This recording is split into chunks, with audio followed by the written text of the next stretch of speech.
Oh, hello. Welcome to my little world, everyone. Hey, this is where I spend my winter, right here on the fly tying bench. Wrapping it up for this evening, and I want to do a book review. And this is Papillon,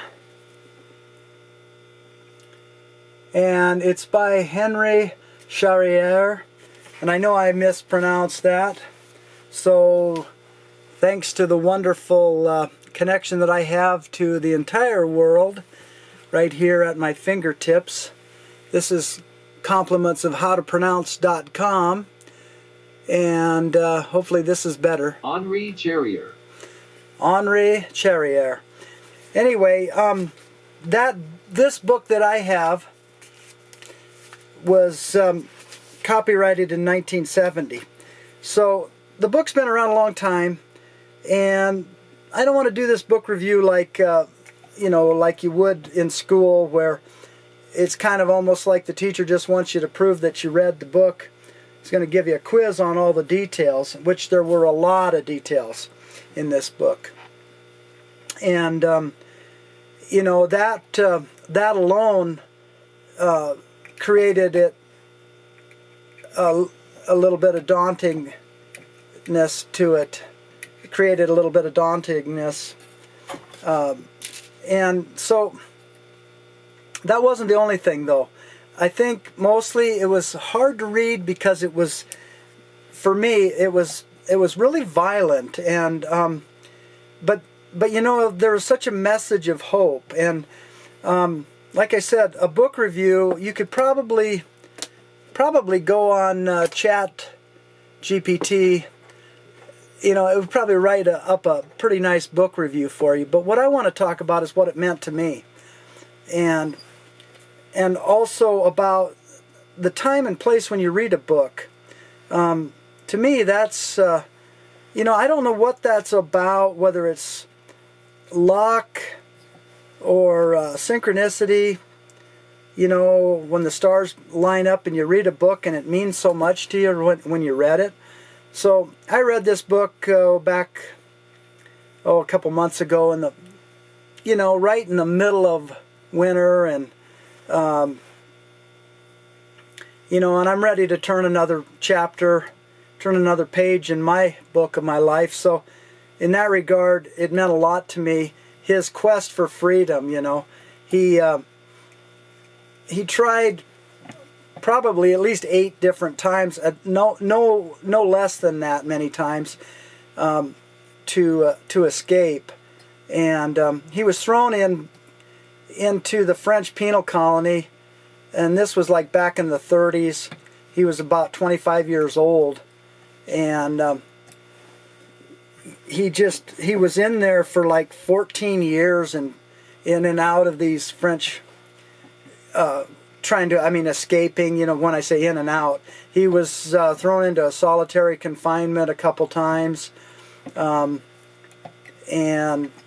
that was just horrific. One of the times was when he was put down in this dungeon. There was a bunch of other prisoners, and that actually made it a lot easier to be closer to human beings, even though maybe the solitary confinement was harder. But and what it meant to me, though, mostly, I think the number one thing was when I was reading this book. There was one night in December, and I was really, really worried about a friend, and I was saying the Serenity Prayer, and I'd been saying the Serenity Prayer about God grant me the serenity to accept the things that I cannot change, and the courage to change the things I can, and the wisdom to know the difference. And as I was reading the book, it just happened to be like his second time when he was thrown into solitary confinement. And he'd been in there, I don't know how long he'd been in there, 18 months or something, but he'd been sentenced to a lot more than that. Anyway, these prisoners were around him, and he could hear them screaming, and they were just going nuts. They were going crazy from the whole thing. And the next morning,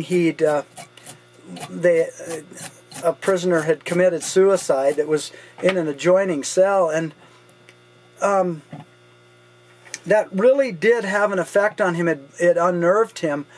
But I also sensed as I was reading it, now this could have been me reading into it more than what the words were, because I went back and looked that part back up. And basically, it didn't exactly say this, but that's what spoke to me, was Papillon, he was living proof of the fact that he couldn't do anything to save those other prisoners. He was there in his prison cell doing all he could to keep himself alive and keep himself sane. And it just so happened that I think because of that death, and then they went in and they were inspecting the men, and they found out that they were having scurvy and a bunch of health issues. They were starting to let the guys out of solitary for a little while during their stay there, to let them get in the sun at least a little bit. He was just subjected to so much unjust punishment for a crime he never did commit. He was innocent, and his modus operandus from the start, even when he had to meet with a priest at the very beginning, was vengeance. He was after vengeance, and the priest said, well, you're young right now, but years later you'll forgive those men. And sure enough, I think 34 years later, he said at the end of the book that 34 years later, he could forgive those men that condemned him unjustly. And so that really struck with me. Well, there was another scene where he was escaping, and there were some men that they were engaged in some prostitution, sex with another young male prisoner, and he made a comment about those guys probably having it better in prison than they would have in real life, just given the circumstances that they could just have sex with at any time they wanted to, basically, because of the ease of being able to do it in the prison surroundings. So that just kept those people as prisoners, and he was willing to try to escape. And there were people that weren't even caught up in that habit of sex that were afraid to escape. They had it good enough that they were willing to just carry out their sentences, and even though they may have been unjustly imprisoned. So that struck me, his just ultimate bravery and desire for freedom, and his undauntedness, I think, in the face of all of those obstacles. So, and that spoke to me. The end of the season, wintertime out here in the bubble, the wind's blowing, and so it was really, really good, and I wanted to share it with y'all. What a fantastic read it was for me. Having not read it when it did come out, like I said, I think it was written in 1969. They did make a movie about the book. Dustin Hoffman and Steve McQueen. Steve McQueen played Papillon. I remember the movie, and it was fantastic, and I think it's well worth going back and watching the movie again. I would say one thing that, when I was young and in school, I read just to get through my assignments, and I don't think I really fully appreciated reading until I was a little older and probably out of school. I just in college I had to read a lot, and after college, when you're not required to read, and I've had some enjoyable reading experiences, but anymore, it's very, very meaningful, and you gather so much more from a book, I think, than what you what you get out of a movie. Not that the movies are bad and that they're not interesting, but something about the details of this book. Like I said, there were a lot of characters, a lot of details, a lot of stuff going on, and that kind of made it a little bit tough to read because of just so much going on, trying to keep track of all of the characters. But plowing through it and getting to the crux of the story, in that his undaunted courage and unwavering commitment to freedom, that just struck me so hard, and it left me. It was inspirational for me, and it left me, feeling that there's a lot of hope, and you have to keep trying. He found God finally for himself, and that was another profound part of the book. And it struck me because he had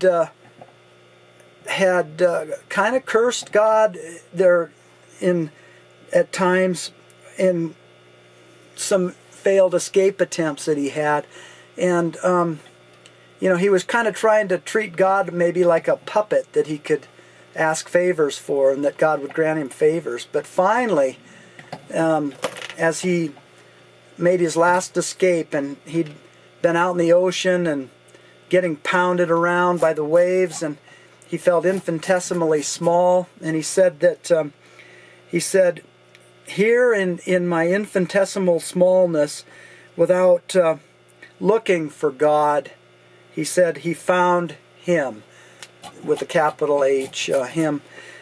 And that struck me.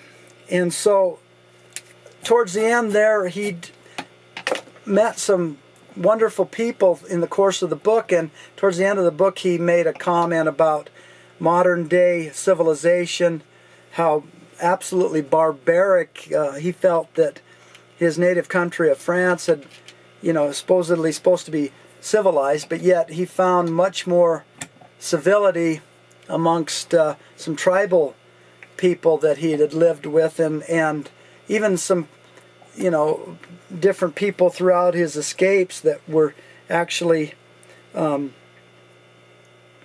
much more civilized in his mind. He made a comment about technology, and striving kills the soul, and it kills the compassion, the intellect, and a man's nobility. And I found that a little bit apropos to today, because he was a very, very good judge of character, and he could see through people regardless of what their sentences were. They may have been murderers, but he could find a shred of character amongst them, and everyone trusted him, and he was honest to a T, and he kept his word. And that sort of thing really, really hit me too. That in spite of being labeled as a prisoner, those people were looking out for each other, and they could see through to the core of a person's personality and character. Because circumstances happen to people, and like I said, some were innocent too.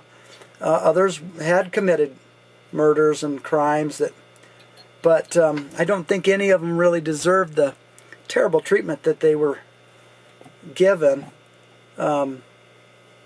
Maybe some were, but all in all, there was a lot of atrocities that happened with getting thrown in the dungeon and solitary confinement and poor food, and it was a brutal read in that regard. But all in all, I'm going to rank this book right up there with one of the better books that I've ever read, and I'm grateful for having read it. And if you've made it this far with me, I appreciate it.